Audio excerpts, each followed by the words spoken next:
In this module, we're going to talk about disk capacity, how you plan for it, how you should track it, monitor it. But before we get into that, we have to talk briefly about how MongoDB actually allocates files, the sizes at which it does so, and how it does pre-allocation as well. And once we've covered that off, it'll become much more obvious about exactly how you need to plan in terms of disk capacity for your MongoDB data. MongoDB by default, when you first insert something into a database, will create a file that is 64 megs at least. The next file that it will create after that for any further data will be 128 megs. After that, 256, 512, 1024, 1 gig, and then finally 2048.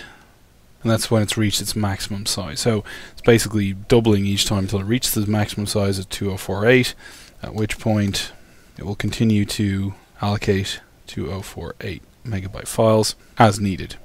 Now, the interesting thing here is that this last 2048 meg file is always empty. In other words, this is pre-allocated. And so even if you only have, say, 64 megs, less than 64 megs of data, you'll still have this 128 meg file pre-allocated. If you've got 190 megs of data, you'll still have this 256 meg file allocated. So almost regardless of how much data you have, there's going to be a layer of padding due to the pre-allocation that MongoDB does. Now obviously, as this gets greater and greater and greater, and when you're up to 200 gigabytes, an extra 2 gigs is just 1%. I mean, that's not a huge overhead. But if you only have 60 megs of data here and you've got 192 megs allocated, then you're at about 300% buffer, which seems a little bit excessive. So it really does depend on the scale.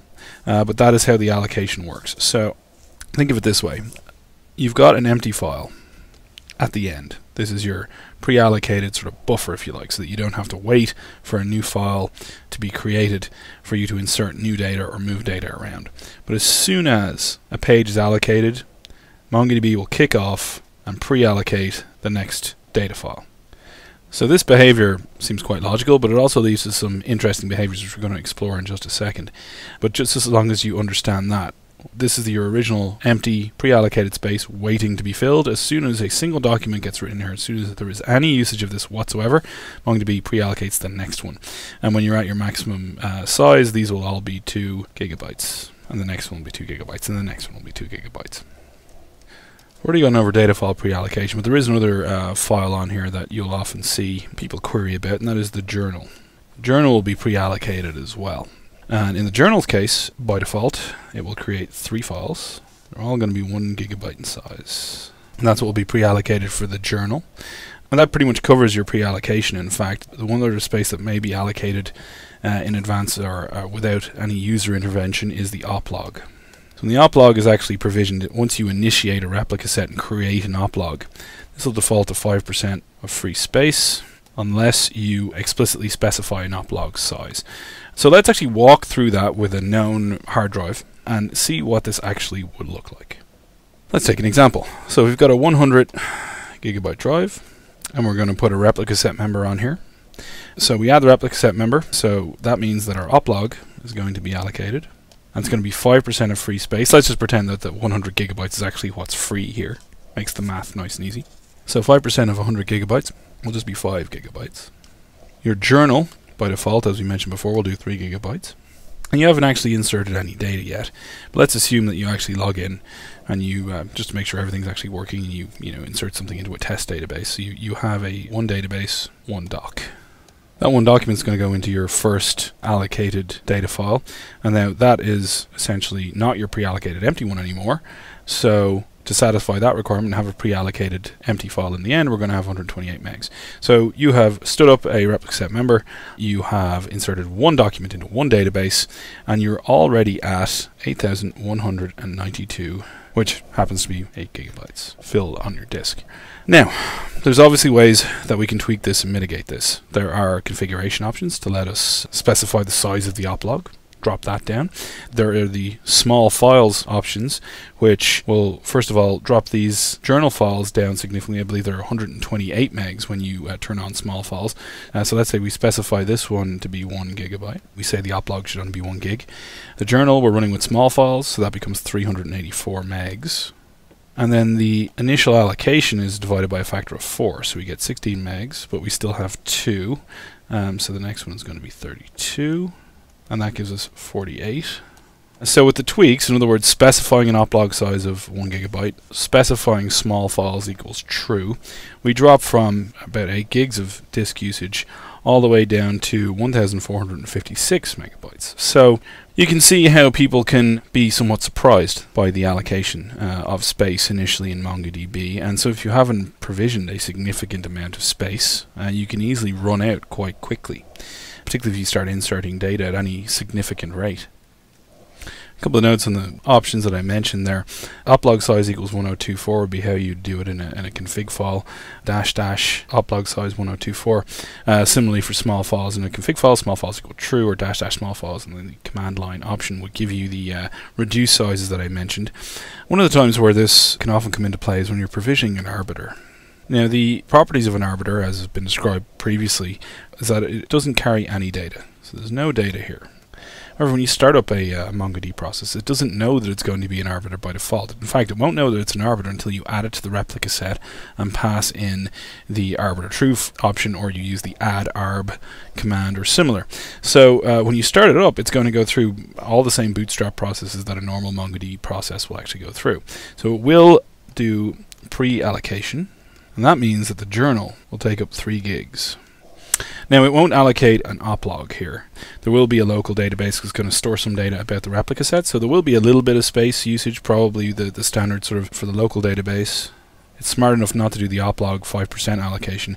However, it will have your 192 megs approximately of data once the replica set config has been added and stored in the local database. So you will have that, but that does mean you're going to have greater than 3 gigs of disk space just for an arbiter that will never actually carry data.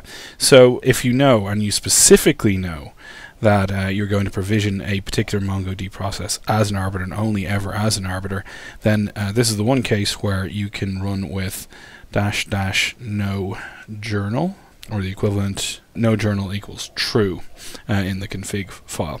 That will stop that pre-allocation from happening when the arbiter starts up. So just a little hint and tip there for not seeing excessive disk usage for the arbiters. They're not going to ever carry data, so you don't need to worry about data durability. The final piece that we need to understand about how data is stored and how the files on disk actually operate is what happens when we do deletes or moves.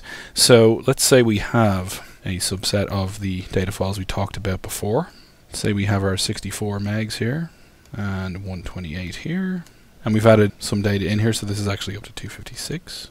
What's going to happen here is if we're doing deletes, removing data, let's say there's a series of data in here, we delete those, they're removed. Let's say there's another one here, and that outgrows its original storage allocation and needs to be moved. So this is a move. It's put here and it's slightly bigger. These are all moving around within the set of files. They're not shrinking the actual data files themselves. Nothing's physically happening on disk as far as the overall disk usage is concerned, but there are changes happening within here, and the documents are being moved around, things are being deleted and freed up, but the actual on-disk space usage won't contract, won't change, won't increase. However, let's imagine for a second that when this move happens, this 256 meg originally empty data file is no longer empty, and as we found out earlier, that means that there's going to be a new 512 meg document created here. So something as simple as moving a document because it's outgrown its original space, there's no free space here that can take it, so it ends up moving into this previously pristine data file. That means that we have to pre-allocate our 512 meg data file. Having done that without any obvious insertion of data, after all, this is probably just an update. You may have increased the size of an array, or you might have added a new embedded document, or something quite simple here. And it's just one document that's being moved, but it's the right document, if you like, that's being moved. There's no space to put it in this 128 meg file, so it gets moved into the new 256 meg pre-allocated file at the end. That triggers 512 megs more of disk usage. And this will never essentially revert itself without manual intervention. So the more this happens, the more you're going to see disk space usage. So if you're doing a lot of moves, you're doing a lot of updates that grow documents that are not going to then fit in, say, any of the deleted spaces here. So this document grew to this extended size. You've deleted some documents back here, but those spaces for those documents are all going to be too small for this to be reused. So in the end, MongoDB says, oh well, we're just going to have to put it on the end. That happens to be in this 256 meg file, and you get increased disk usage. So you can keep that in mind, that even without a massive insert rate, something as simple as moves and deletes and things like that can cause extra disk usage.